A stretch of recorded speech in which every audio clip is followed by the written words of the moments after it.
they did make us sweat it out after all. As we welcome you to Phillies Postgame Live, presented by Cure Auto Insurance. Ricky Patalico and Michael Barkan. In a moment, we got John Kruk coming up. We'll also show you the AAA legend, Bryce Harper. I don't know if we should even bring him back. He's going to get the Player of the Week. Here. Player of the Week at Lehigh Valley. And, of course, Rob Thomson and his thoughts about this game. Ricky Bo, I'm sorry that it makes me slightly uncomfortable that we're only slightly better, the Phillies, rather, are only slightly better than the Cincinnati Reds three nights running. I wouldn't say they're slightly better than the Cincinnati Reds, because we'll show you later on in the show what I think of their defense. But when you really look at this ballgame, you left 13 men on base.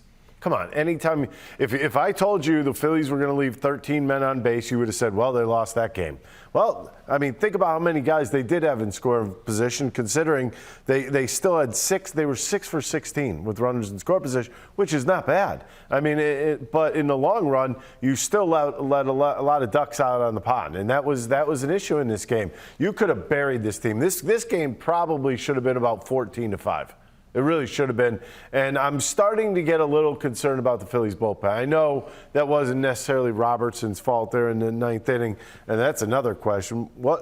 What in the world is going on out there in left field? Why is Jairo Munoz playing left field? Defensive replacement, it must be. Or maybe we'll find out from Rob Thomson. I hope nothing's up with Schwarber and the calf. It probably was a defensive replacement, but that would not be my defensive replacement. Also, Kyle Schwarber makes that catch. Yeah, he does. How about that? Let's go across the way, check in with John Kruk. Call tonight's game with Tom McCarthy. John, aside from the win, what do you take away from it? Yes. What I take away from this game was the fact that you said that the Phillies were just slightly better than the Cincinnati Reds. Well, that's what I take. John, that's what I take out of this game. Do you think I overstated that? They kind of eked it out tonight and last night. This Reds team stinks, Johnny. It stinks. Would it have been better if they'd have eked out a loss? No, that's not right. You're right. Here's the thing. It doesn't Johnny, you're matter. Getting soft. It doesn't. No, it doesn't matter if you win by 20 or you win by 1. The next day you play, it starts all over, but you get a win. You're right. He's right. Character builders, Michael. You got a character builder. You get in the playoffs, you're probably going to play close games most of the time. You know, these are just character builders. They need to clean up the defense, though, a little bit out there and help out the bullpen a little bit more. And like JT said after the game, he said, look, we're a little beat up at the back end of the bullpen. But, hopefully, soon Sir Anthony comes back and they got to figure something out back there. And right now, it seems like it's the glue guys. I mean, the Nelsons, the Brogdons are struggling a little bit. Are you overly concerned about this? Because it hasn't looked pretty as of late. Yeah, I mean, look, I'm always concerned when pitchers give up runs. Again,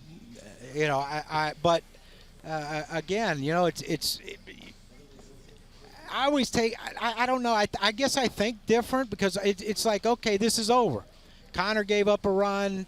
Nick Nelson gave up a couple runs or a run or whatever. But, you know what they did, though? They gave up 5 runs, but they never had one inning in those innings that the Reds scored where they scored multiple runs. True. So they pitched out of trouble when they had to make pitches. They pitched out of trouble. That last double play right there is beautiful from Alec Boehm. Look, you score 7 runs. I don't care who you're playing. You should win most of those games, and they just happen to hold on and win by 2. Agree. John, you know what? You're right. I got to turn this thing around. I have to be more positive, John. They've won 3 straight. They've won 4 out of 5, John. 124 games in with 39 left. I'm excited about this team. Yes. Here's the thing. They won 4 out of 5. Mm-hmm. Is that what you said? Yes, I did. 2 of those 4 wins were spot starts from Bailey Falter and Christopher Sanchez. Great point. Got to give them a lot of credit in these games. And Bailey's was against the Mets.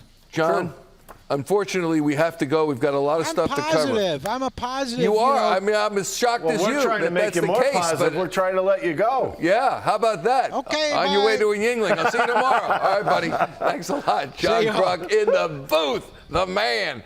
Speaking of the man, how about Bryce Harper? As Ricky alluded, he might get minor league player of the week. We don't know. Probably not. But what he did last night in his debut, in his rehab stint, and then tonight he gets more hits and he gets a walk-off winner. Doesn't happen. I mean, it's just odd. I mean, look at his numbers from tonight. 3 for 5 with a walk-off hit in the bottom of the ninth inning. It's actually quite comical what he's doing. Think about it. He was 2 for 3 yesterday with two home runs, 3 for 5 with another couple extra base hits today. Too bad the bullpen didn't necessarily get the prescription. Yeah, I think as JT Realmuto indicated and John Kruk reaffirmed, that they are banged up a little bit, and maybe they're just going through a period of a lull right now, and they're going to be resurgent. But there's Sanchez, 6 hits and 3 earned runs, quality start, 3.94 ERA, actually goes up slightly. Here's Rob Thomson post-game. Yeah, he pitched great. I mean, a lot of strikes. Fastball looked crisp. Slider was good. Yeah, I thought he did a great job. He gave us exactly what we needed, and now our bullpen's pretty much back to where it should be. You guys take a small risk in putting a spot start there when you didn't necessarily need to. What gave you the confidence in a guy that came in the spot here? Well, he's thrown the ball pretty good for us this year, whether it's out of the bullpen or starting. And I, regardless of that, we thought that giving those starters an extra day was really a huge thing for us. Just go up to all those starters and just say, hey, this is what we're kicking around. What do you think? Yeah, and they were good with it. I mean, we're in the dog days now, and we've been leaning on them quite a bit. Do you do that maybe if you're facing? Took a risk with Sanchez, didn't you? He's throwing the ball good, regardless, giving starters an extra day, which is huge for us. What is he doing?